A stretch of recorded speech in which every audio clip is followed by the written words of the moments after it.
Solo ads is something which I'd not heard about until relatively recently. It's kind of an underground marketing way of getting traffic, but when used correctly, it can be seriously powerful. The leading guy when it comes to solo ads is by far Marcus Svedin. I first came into contact with Marcus through a mutual contact, but since then, every single time solo ads are mentioned in an online forum, his name is tagged underneath time and time and time again.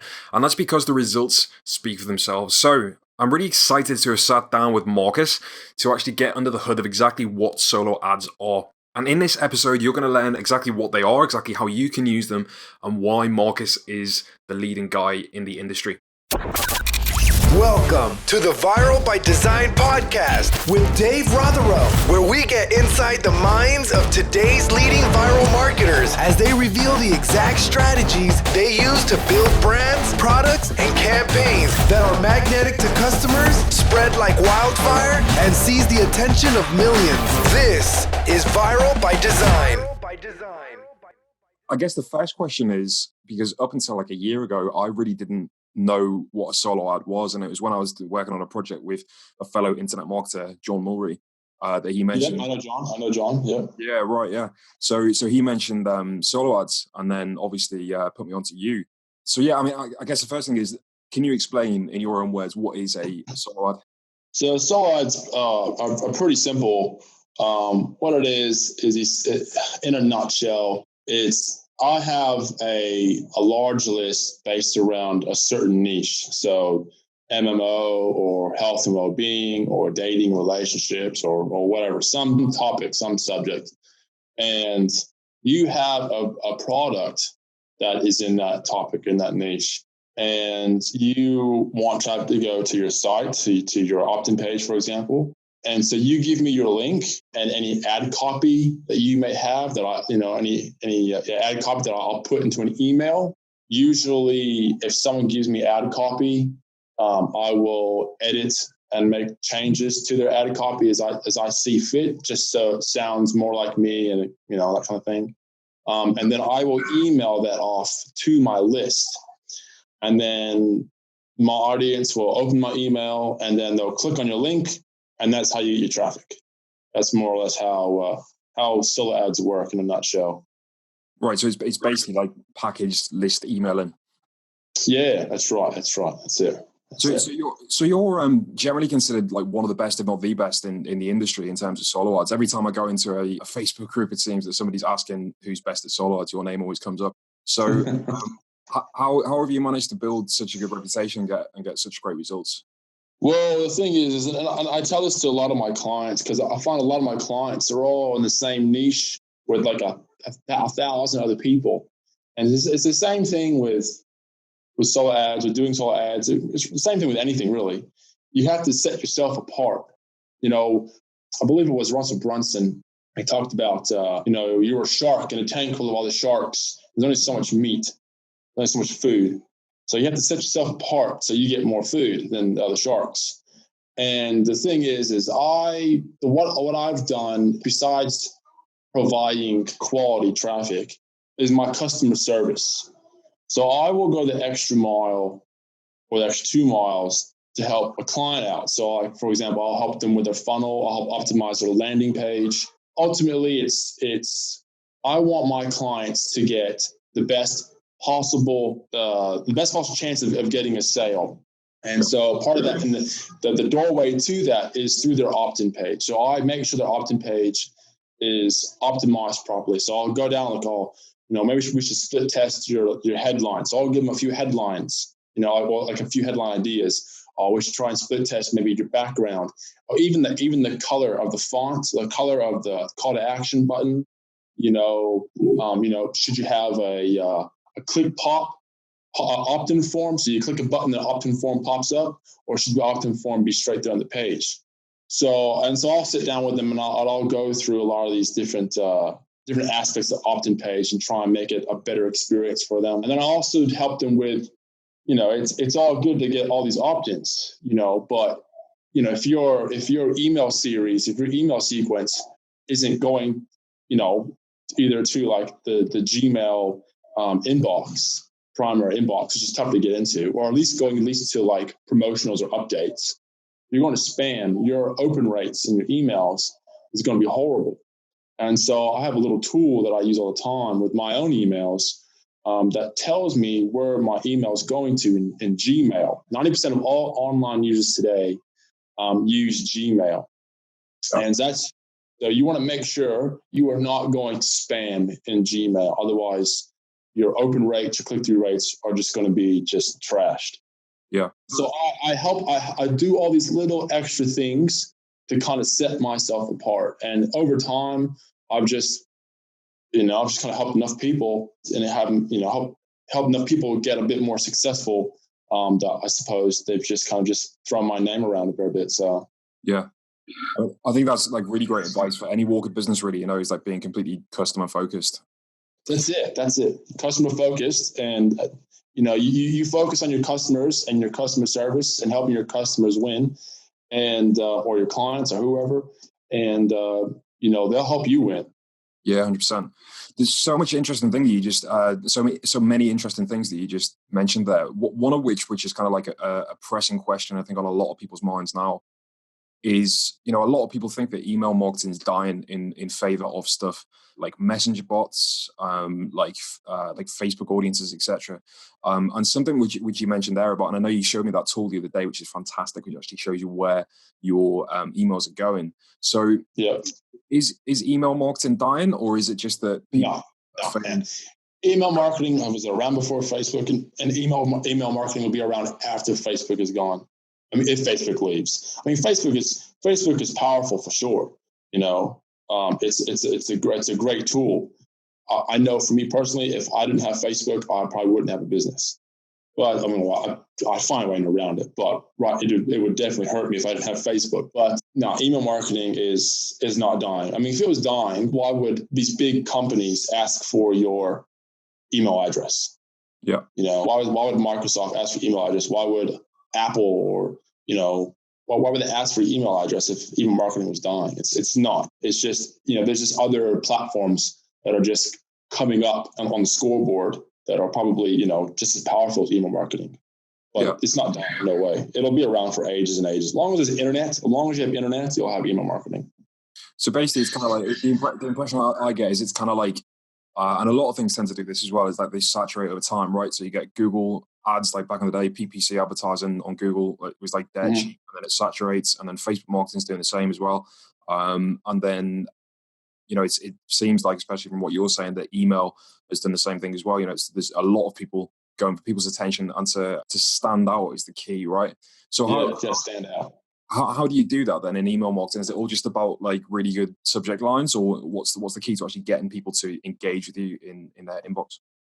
Well, so here's the thing. Here's the thing, and this is kind of more on the email marketing side rather than on the solo ad side. But I have no problem. I have no problem talking about this because this is kind of what I talk to my clients about as well. With email marketing, it's not just about having a catchy headline. Okay, you need to make sure that you're getting in the right space. That you're getting into, for example, if you get to the Gmail inbox, for example, the person, if they have like an iPhone or Samsung or whatever, they will get a notification. They will get a notification saying, oh, you have an email from so-and-so in your inbox.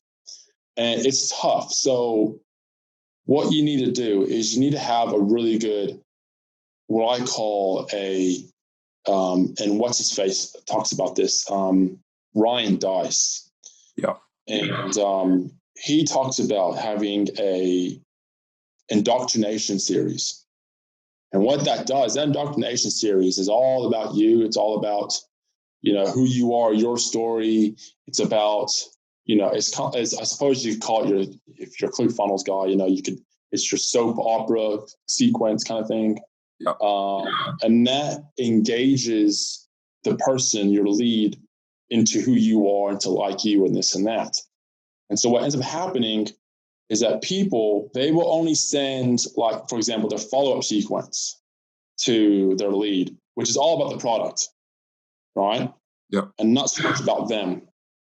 And this will impact on your sender score, right? Everyone who sends emails has some kind of sender score, and Gmail recognizes this. And if you have, say, for example, if you have sending out lots of emails, but you're having low engagement, you're not going to get open rates. Your open rate's going to suck. So what you need to do to really stand out is you need to increase your sender score.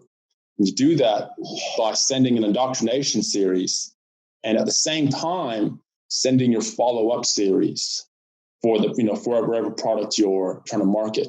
Now, your indoctrination series doesn't have to be 5, 6, 7 emails long. It can be 2 emails long. It can be 3 emails long. I probably wouldn't do any more than 3. Okay, but that's your indoctrination series. That's going to be the one where that's going to get them to like who you are. Great. People like individuals. People can relate to individuals. People don't really relate to companies and this and that. So like when I do my emails or my indoctrination series, it's, live long and prosper from Svedin or from Marcus or something like that, and I just try to show that I have some kind of personality, and, and that gets my engagement up, which allows me to have a higher sender score, which then gets me into the Gmail inbox more often, which then allows me to have better open rates and better success. I hope that makes sense. Yeah, absolutely. It's fascinating. So really it's about building a relationship before you kind of ask for sale and all that kind of thing. Kind of the Exactly. So like the Gary V jab, right hook concept is that's it. So I'm very aware, right, that we in the internet marketing industry operate in a bit of a bubble. And like sometimes I'll sit down in the office to people sit around me and start talking about the concepts of internet marketing. And it's very apparent that there's kind of like 2 different worlds. Do you think solo ads work for like any industry, any niche, for more sort of traditional forms of businesses, or is it just for internet marketing and health, wealth, relationships type things? Solo ads I wouldn't say it's for every single niche. I mean, for like the health and well-being, for the make money online space, those are probably the 2 biggest ones. It doesn't really work so well with e-commerce. I've had a few clients that come up to me and say, "Oh, I'm trying to sell this iPhone, blah blah blah," and I say, people like iPhones. So, you could get a sale. You could. My list isn't built around iPhones. My list is built around people who are interested in learning how to make money online. So no, it's not. It's not for every industry, unfortunately. Yeah. So how do you actually build your list without obviously giving the game away? Are you just doing opt-ins of your own? Do you have your own kind of brand that you use? Well, I don't mind.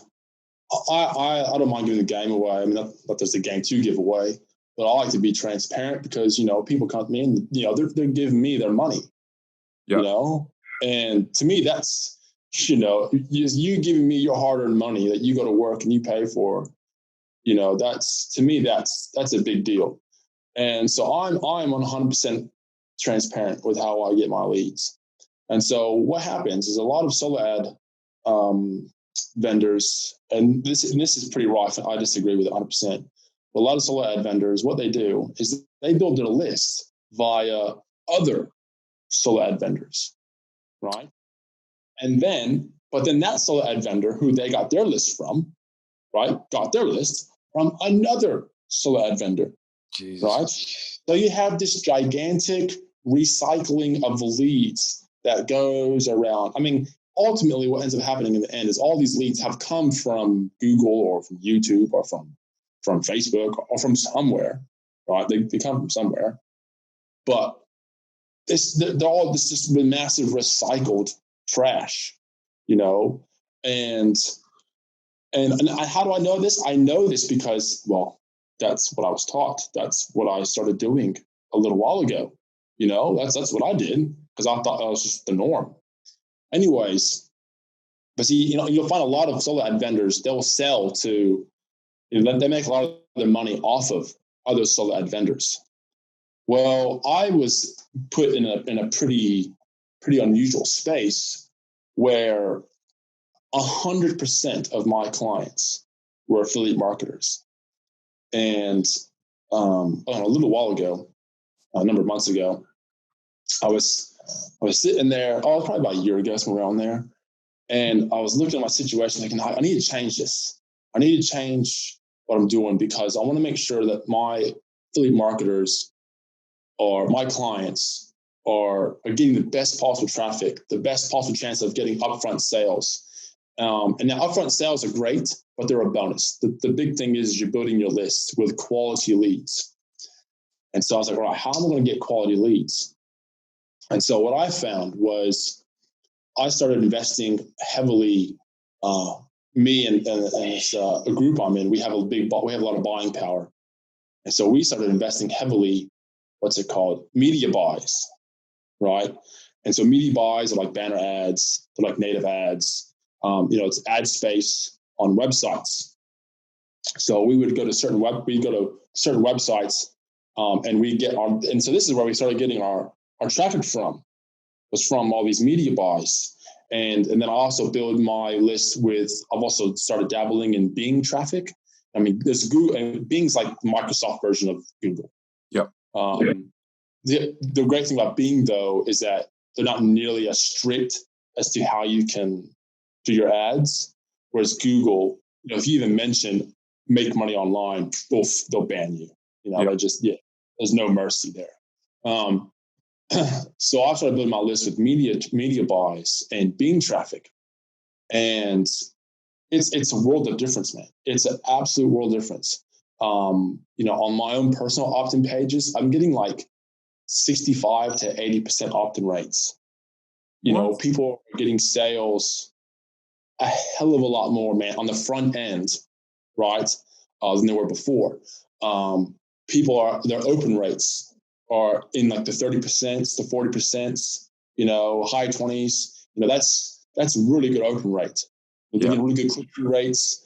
And so that's how I started building my list the past maybe year and a bit, is through these media buys and through Bing and this and that. And it makes a world of difference. Now the difference is this, besides the quality of traffic you get, is my prices are higher. My prices are much higher than, you go on a Udemy or, any of these Facebook groups where, sell ad, buy and sell places, right? People are selling clicks for 28 cents. People are selling clicks for 30, 40, even 50 cents. Okay. And what you're finding is those cheap clicks you're buying, those are just recycled clicks. Those are all recycled clicks. Now, can you get sales from these clicks? Yes, you can get sales from these clicks. Can you, will you get a good opt-in rate? Yeah, sure, you'll get a good opt-in rate. Okay. But the quality of list that you're building is not very high. It's not going to be, they're not going to be very responsive. And the thing is, a lot of marketers these days, particularly affiliate marketers, they only see short term. And I try to explain this to a lot of my clients. I said, look, you need to look at this as long term. You can buy these 40-cent clicks, and you can, you'll be spending less money, but in the long run, the amount it's going to cost you per sale is going to be more than if you bought these more expensive clicks. Yeah, and I guess the quality of that traffic is going to affect your deliverability score as well, right? For sure. Heck yeah, for sure. So, I try to be as transparent as possible because I love transparency. I think it's the best thing since sliced bread. So that's how I build my list. That's cool, man. So basically what it revolves around is clean traffic. It's not like the kind of the junk which people are passing for list. And then yes, it's clean. This traffic has never seen a solo ad funnel. Yeah. So it's never gone through anything like that. It's come straight to my opt-in page. And then the way I have it set up is straight to my opt-in page, goes onto my list, and then I market to my list via, someone else's ad copy or whatever. And then I have my list. So I have this big list, and a lot of people are like, oh, how do you not burn your list out? And the thing is I have this big list, but that list is actually segmented down to smaller lists. So just say I had a list of, say, 30,000 people, right? I would segment that list down to, say, 6 lists of 5,000 or 3 lists of 10,000. And then I would broadcast to, say, list number 1 this day, list number 2 that day, list number 3 that day, list number 4 that day. That makes sense. And is that based on like demographic or any kind of criteria? Or is that literally? No, it's just based. It's not based on demographics because it's when you get down to targeting with solo ads is very difficult. Yeah. But it's just based on, okay, well, and this list, has 5,000 people on it. And I don't want to burn them out too quick. I don't want to burn my list too quick. And so email them too often. Is that what you mean? Yeah, I don't email them too often. So I split my whole list into smaller lists, and then I'll shoot this smaller list, if this doesn't make any sense. Yeah. I'll shoot this group of people an email this day, and then I'll shoot this other group of people another email on the same day, and then this other group of people the same email on the same day. But it's not the same group getting a bunch of emails on the same day. That makes sense. Yeah, 100%. So this kind of leads on to my next question, and I've got an idea. So the question is, just to frame this, is what is the actual benefit of solo ads over just going and buying the options yourself, like doing the media buys yourself? And I've got an idea that has got something to do with pre-framing, but let me get your take on that. Yeah. So the idea, I mean, you can't go do media buys yourself, but it takes time to get good at. It takes time, and to get to the only reason why I can use media buys to build my list is because I have buying power. The group I'm in, we all kind of came to the same conclusion that we were sick and tired of the same solo ad trash going around. And we have a larger buying power. So we can buy more media space together than, say, an individual person can. So the benefit of buying solo ads is you're able to build a list and generally a lot cheaper than if you, say, went for Facebook or for Google, like, Google ads or Facebook. I remember when I started doing Facebook ads, I was getting charged, $2 a click, $1.50 a click. Yeah. Sometimes $5 a click, it just depends on how good my ad was. Whereas, if someone comes to me now, if they're not a first time client, if I'm not having a sale on or, some ridiculous thing going on, my clicks would cost you 85 cents a click. And I can normally deliver your order, I can normally deliver 100 clicks to you in a day or somewhere around there.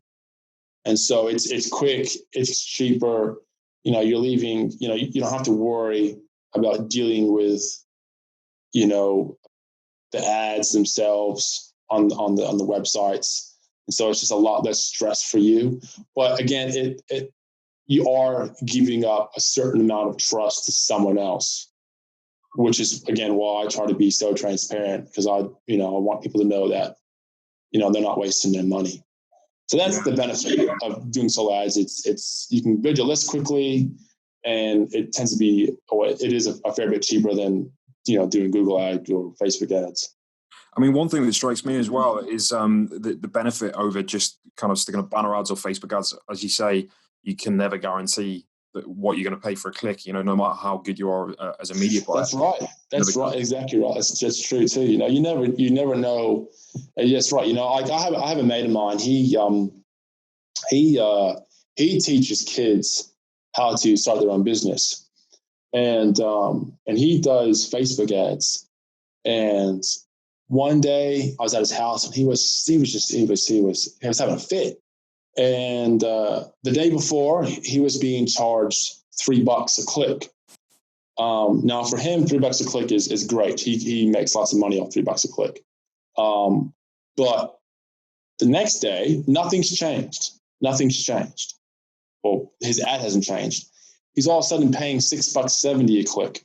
And he's freaking out. He's going, what the heck's going on here?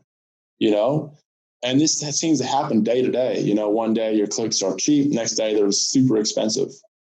Same thing with Google ads. You're like, I mean, you can set your highest, PPC on Google ads, but you never guarantee to get the top spot though on Google ads.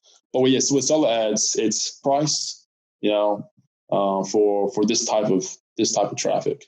So you know what your budget is, you know what you can spend.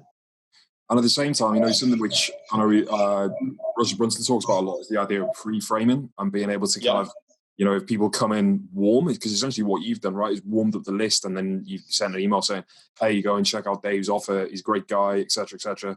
And I think this is something which people really underestimate the power of, like having somebody else vouch for you. And it's like a really important concept in viral by design as well, and in creating things which are viral is there's nothing more effective in marketing than a trusted recommendation. And if you've already built up that trust as a list vendor, and then passed them on to me, I mean, the results that I've got out of your traffic have been fantastic, to say the least, Yeah, no, that's for sure. Pre-framing is definitely a huge thing, man. I think he talked about pre-framing in his .com secrets book.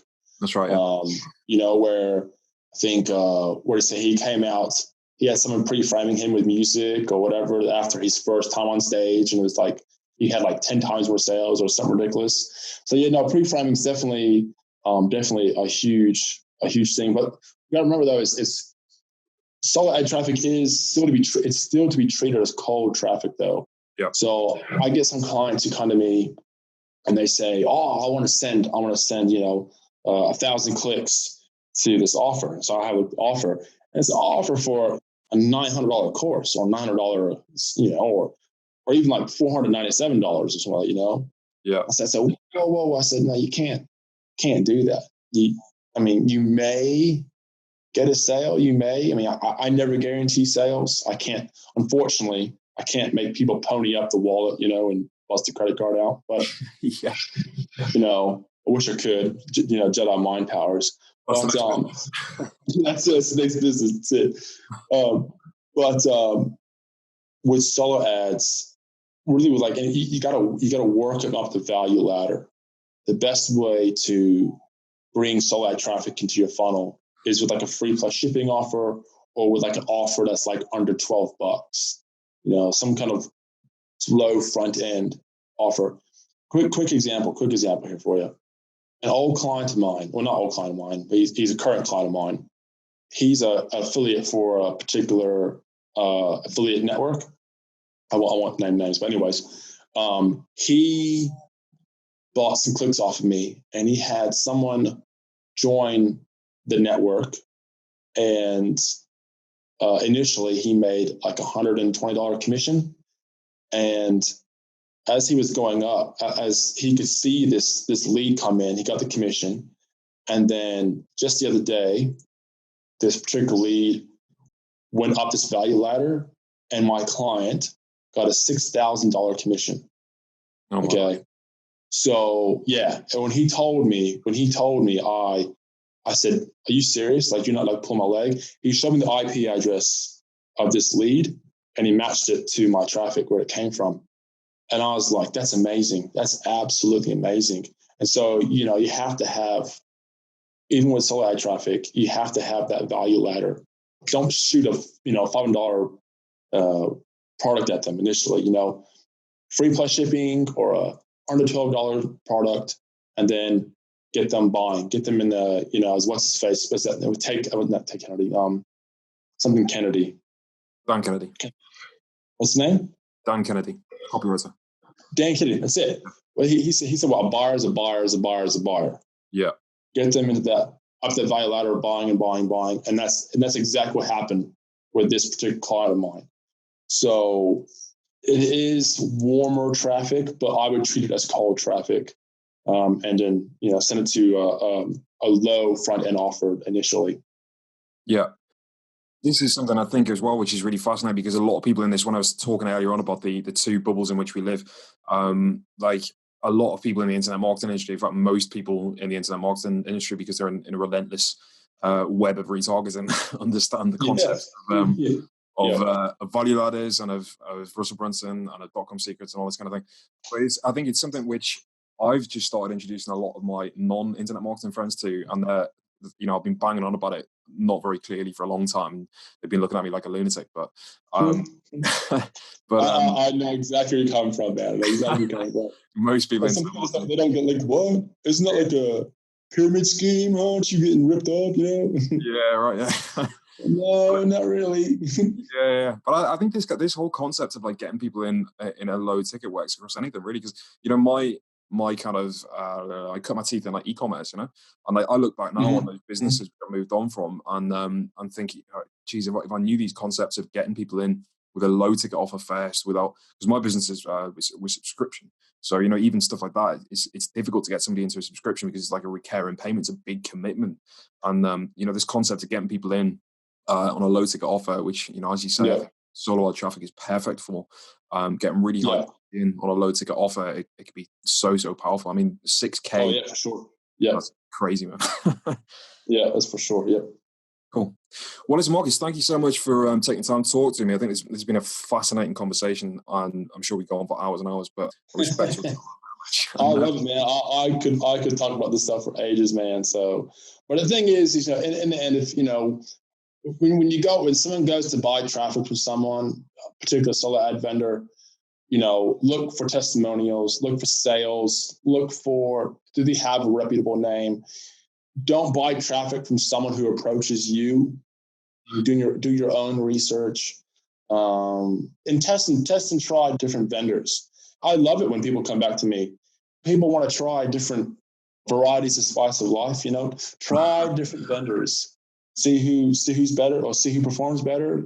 So you're going to spend money testing, and that's just something that a lot of people need to get over. Is that this whole internet marketing thing. It's not, you're not going to make money straight out the door. You're going to have to spend and invest a bit of money initially on testing and trialing and, split testing and everything. And it just takes time. But pleasure. Thanks for having me. Thank you so much, Marcus. No, that's amazing advice. And thank you so much for your time, dude. This has been the Viral by Design podcast with Dave Rotherow. For more viral marketing secrets and to get detailed cliff notes on all episodes, visit viralbydesign.net.